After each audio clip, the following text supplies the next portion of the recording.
Dignitaries are requested to grace at their respective seats of the dais, please, because the live telecast of Honorable Prime Minister's program will start.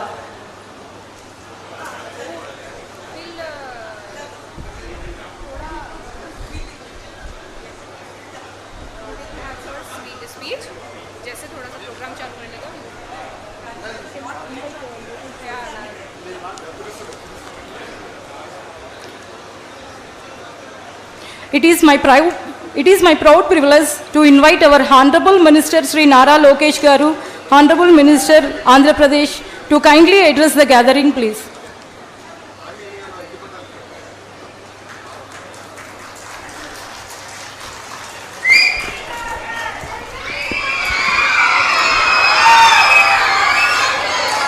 గౌరవ ప్రధానమంత్రి శ్రీ నరేంద్ర మోడీ గారికి, గౌరవ railway మంత్రి అశ్విని వైష్ణవ్జీ గారికి, గౌరవ minister of state Pemmasani Chandrashekar గారికి, అదేవిధంగా గౌరవ శాసనసభ్యులు రామాంజనేయులు గారికి, వేదికమైనున్న రైల్వే అధికారులకి, ఈ సమావేశానికి విచ్చేసిన పిల్లలకు, వాళ్ళ తల్లిదండ్రులకు, మంగళగిరి ప్రజలందరికీ పేరు పేరున నా హృదయపూర్వక నమస్కారాలు. భారతదేశంలో అనేక సంస్థలు ఉన్నాయి. కేవలం ఒకే సంస్థ మొత్తం భారతదేశాన్ని కలుపుతుంది. ఆ సంస్థనే మన రైల్వేస్. ఇక్కడ చాలామంది మన జీవిత ప్రయాణంలో ట్రాక్ మీద నుంచిన వారు ఉన్నారు. అదేవిధంగా ఒక రైలు ఎక్కి ఆ కిటికీ నుంచి బయటికి చూసి మన భారతదేశం ఎలా ఉంటుందో మనందరికీ తెలిసిన విషయం. వాస్తవంగా చెప్పాలంటే భారతదేశ అభివృద్ధిలో రైల్వేస్ అనేది ఒక కీలకమైన పాత్ర వహిస్తుంది. అందుకే గౌరవ ప్రధానమంత్రి శ్రీ నరేంద్ర మోడీ గారి నాయకత్వంలో ప్రత్యేకంగా రైల్వేస్ పైన శ్రద్ధ పెట్టారు. గతంలో మనందరం చూసాం, రైల్వేలు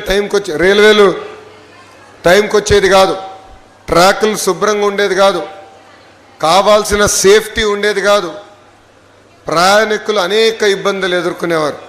అలాంటిది గౌరవ ప్రధానమంత్రి నరేంద్ర మోడీ గారు ముందు చూపుతో ఈరోజు మనం ఒక్కసారి చూస్తే ఎప్పుడు లేని విధంగా వందే భారత్ కానివ్వండి, బుల్లెట్ ట్రైన్లు కానివ్వండి, కవచ్ సేఫ్టీ టెక్నాలజీ కానివ్వండి, 100% ఎలక్ట్రిఫికేషన్ కానివ్వండి, ఏకంగా మోడర్న్ ఫ్రేట్ కారిడార్స్ కూడా ఈరోజు మనం అభివృద్ధి చేసుకుంటాం జరిగింది. ఒక మాటలో చెప్పాలంటే ఈరోజు మనందరం ఒక రైల్వే రెవల్యూషన్ అనుభవిస్తాం జరుగుతుంది. గౌరవ ప్రధానమంత్రి గారి ఆలోచన ఒకటే, దేశం అభివృద్ధి చెందాలంటే రైల్వేస్ అభివృద్ధి చెందాలి. అందుకే ఎవరు ఊహించిన సమయంలో ముంబై అహ్మదాబాద్కి ఈరోజు భారతదేశం రైల్వే ట్రైన్ కూడా ఏర్పాటు చేసే ప్రక్రియలో ఉంది. ఇంతేకాదు, ప్రపంచంలో ఎక్కడ లేకపోయినా హైడ్రోజన్ ట్రైన్ రీసెర్చ్ కూడా మనం చేస్తున్నాం. అది గ్రీన్ మొబిలిటీకి, సస్టైనబిలిటీకి మనం పునాది వేసుకోబోతున్నాం. ఈరోజు Kavach automatic train protection system కూడా వచ్చింది. అంటే రైల్వేస్ ఎప్పుడు లేని విధంగా సేఫ్టీ పెరిగింది. వేలాది కిలోమీటర్లు కొత్త రైల్వే లైన్లు వేస్తున్నారు. ఉన్న రైల్వే లైన్లు కూడా మోడర్నైజ్ చేస్తున్నారు. దానివల్ల కనెక్టివిటీ పెరుగుతుంది. మేడం గారు డ్యాష్ పడినప్పుడు ఒకటే చెప్పాను, పెమ్మసాని గారు కూడా ఇక్కడే ఉన్నారు, మన మంగళగిరిలో ట్రైన్లు ఎక్కువ ఆగేటట్టు చేయాలని ఈ సభాముఖంగా పెద్దలందరూ కూడా నేను కోరుతున్నా. రైల్వే స్టేషన్లు కేవలం రైలు ఎక్కి దిగేదని కాదు, రైల్వే స్టేషన్ అనేది ఒక ఎకనామిక్ యాక్టివిటీ కింద మారాలి. ఈరోజు ఒక పక్కన అమరావతిని మనం అభివృద్ధి చేసుకుంటున్నాం. అమరావతిలో భవనాలు కడతమే సరిపోదు, air connectivity, road connectivity, rail connectivity అనేది చాలా కీలకమైన పాత్ర వహిస్తుంది. అందుకే గౌరవ ముఖ్యమంత్రి శ్రీ నారా చంద్రబాబు నాయుడు గారు ఈ 3 అనుసంధానం చేయాలి, ఒక ఇంటిగ్రేటెడ్ లాజిస్టిక్స్ నెట్వర్క్ ఏర్పాటు చేయాలని దిశగా ఈరోజు అమరావతి తయారు చేస్తున్నారు. ఇక్కడ మీరు అందరూ చూశారు, 2019 నుంచి 24 వరకు అభివృద్ధి కార్యక్రమాలు జరగలేదు. అమరావతి పనులు అన్నీ ఆగిపోయినాయి. అలాంటిది ఈరోజు ఒక పక్కన చంద్రబాబు నాయుడు గారు, ఇంకో పక్కన గౌరవ ఉప ముఖ్యమంత్రి పవన్ అన్న గారు కలిసి పెద్ద ఎత్తున అమరావతి పనులు కూడా పరిగెత్తిస్తాం జరుగుతుంది.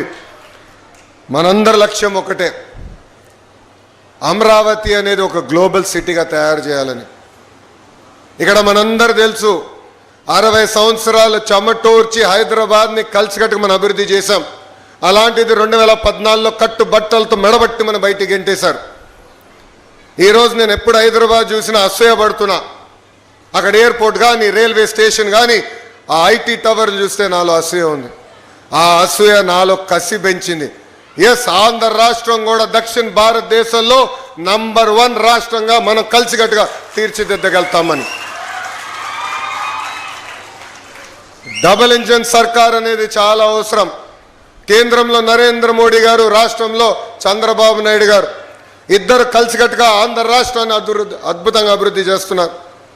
ఈరోజు వాస్తవంగా చెప్పాలంటే మనందరం నరేంద్ర మోడీ గారికి రుణపడి ఉండాలి.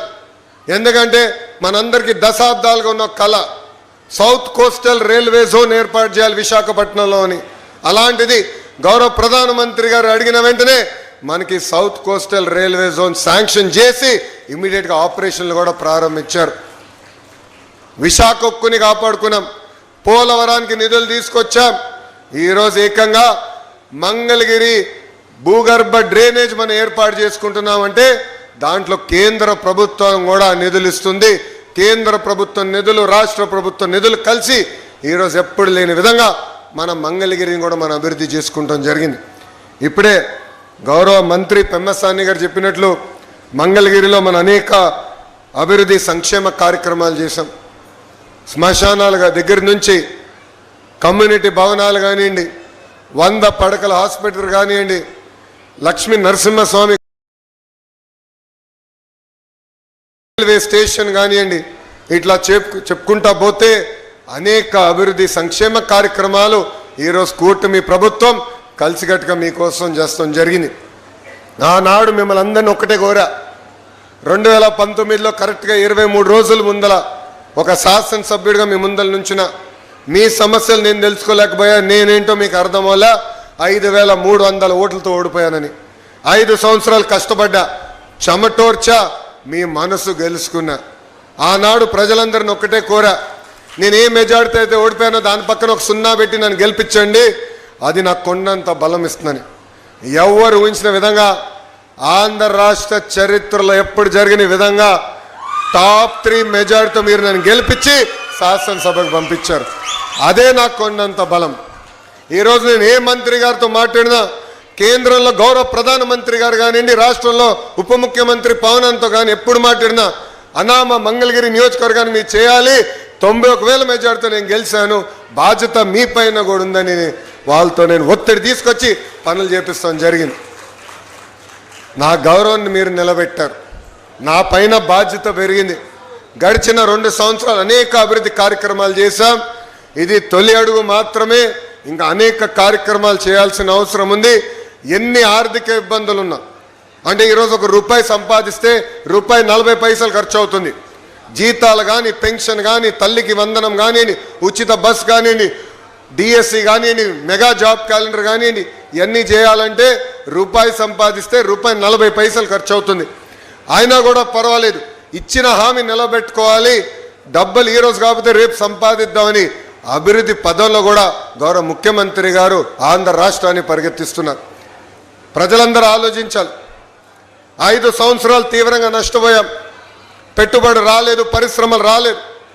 అలాంటిది ఆగిపోయిన పనులన్నీ తిరిగి ప్రారంభించాం. ఈరోజు రాయల్ ఎన్ఫీల్డ్ ఆంధ్ర రాష్ట్రాన్ని ఎత్తుక్కుంటూ వచ్చింది, ఒక గూగుల్ ఆంధ్ర రాష్ట్రాన్ని ఎత్తుక్కుంటూ వచ్చింది. ఇంకో పక్కన ఫైటర్ జెట్ తయారు చేసే ఆమ్కా కూడా ఆంధ్ర రాష్ట్రాన్ని ఎత్తుక్కుంటూ వస్తుంది. ఇప్పుడే గౌరవ మంత్రి గారు చెప్పినట్లు ఇంకొక 3 సంవత్సరాలు నిరుద్యోగ యువకులు పక్క రాష్ట్రాల వైపు చూడాల్సిన అవసరం లేదు. పక్క రాష్ట్రంలో ఉన్న నిరుద్యోగ యువకులు ఆంధ్ర రాష్ట్ర వైపు చూసే విధంగా ఈరోజు పెట్టుబడులు, పరిశ్రమలు తీసుకొస్తున్నాం. మా లక్ష్యం ఒకటే, అభివృద్ధి సంక్షేమం అనేది జోడెద్దుల బండి. 2 కలిసికట్టుగా ముందరికెళ్తేనే రాష్ట్రం అభివృద్ధి చెందుతుంది.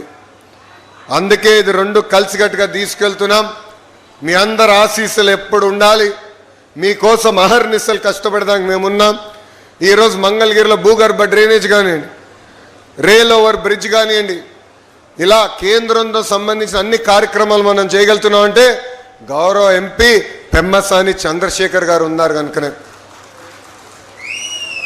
మన లక్ష్మీ నరసింహస్వామి గుడి కోసం ప్రత్యేకంగా స్కీము ఉండాలి, ప్రసాదం 2 ద్వారా ఏకంగా నిధులు తీసుకురావాలని గౌరవ మంత్రి గారు నేను కోరితే ఏకంగా టూరిజం మినిస్టర్ గారిని కలిసి ఆయన పక్కన కూర్చుని నాకు ఫోన్ కొట్టి ఆయన చేత కమిట్మెంట్ కూడా చేయించిన వ్యక్తి పెమ్మసాని చంద్రశేఖర్ గారు.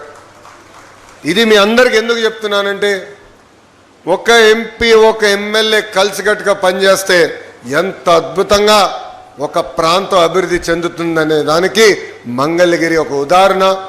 మీ ఆశీస్సులు ఒక పక్కన మీ కొడుకు లాంటి నాకు, ఇంకొక పక్కన మన పెద్దన్న పెమ్మసాని చంద్రశేఖర్ గారికి ఎప్పుడు ఉండాలని ఈ సభాముఖంగా నేను ఆశిస్తూ, ఇంకా రాబోయే రోజుల్లో అనేక అభివృద్ధి కార్యక్రమాలు చేయాల్సిన అవసరం ఉంది. మంగళగిరిలో ప్రత్యేకంగా అనేక పరిశ్రమలు పెట్టుబడులు తీసుకొచ్చి నిరుద్యోగ యువకులకి మన ప్రాంతంలోనే ఉద్యోగాలు కల్పించే దిశగా మేము పనిచేస్తామని ఈ సభాముఖం మీ అందరికి హామీ ఇస్తూ, నాడు నేడు ఎప్పుడు ఒకటి చెప్తా. ఎంతోమంది నన్ను అడిగారు ఓడిపోయినది ఇక్కడ 91,000 మెజార్టీ ఎట్టు గెలిచామని. నేను వాళ్ళందరికీ ఒకటే చెప్పా, 5 సంవత్సరాలు కష్టపడ్డా, మంగళగిరి ప్రజలతో అనుసంధానమయ్యా, వాళ్ళ సమస్యలు తెలుసుకున్నా, వాళ్ళతో కలిసికట్టుగా జీవితాంతం ప్రయాణం చేస్తానన్న భరోసా కల్పించా. అందుకే నాకు ఆ మెజార్టీ ఇచ్చి గెలిపించారని చెప్తాం జరిగింది. ఇది రాజకీయ వేదిక కాదు, కానీ ఒక విషయం చెప్పాలి. గౌరవ ముఖ్యమంత్రి గారు 7 సార్లు ఒక నియోజకవర్గంలో గెలిచారు. ఆ నియోజకవర్గం పేరు కుప్పం. మేమందరం ఎప్పుడు కుప్పం వైపు చూసి ఎలా పనులు చేయాలని తెలుసుకున్నాం. అలాంటిది గౌరవ ముఖ్యమంత్రి గారు వాళ్ళకి అక్కడ కుప్పంలో ఉన్న మా మిత్రులు చెప్పి మంగళగిరికి వెళ్ళి నేర్చుకోండి ఎలా అద్భుతంగా వాళ్ళు పనిచేస్తున్నారని చెప్పే పరిస్థితి ఈరోజు మనం తీసుకొచ్చాం.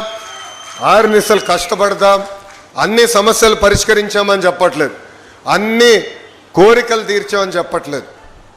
అది దేవుడి వల్ల కూడా సాధ్యం కాదు. కానీ మీకోసం పనిచేస్తున్నాం, కష్టపడుతున్నాం, 6 నిమిషాలు అందుబాటులో ఉంటున్నాం. మీ ఆశీస్సులు మాకు ఎప్పుడు ఉండాలని ఈ సభాముఖంగా ప్రజలందరినీ కోరుకుంటూ, నాకు ఇంత అద్భుతమైన అవకాశం ఇచ్చిన మీ అందరికీ, అదేవిధంగా గౌరవ ప్రధానమంత్రి శ్రీ నరేంద్ర మోడీ గారికి నా హృదయపూర్వక ధన్యవాదాలు తెలుపుకుంటూ మీ అందరి దగ్గర నుంచి సెలవు తీసుకుంటున్నాను. జై హింద్, జై Hind. Thank you. Thank you, sir. Thank you very much for your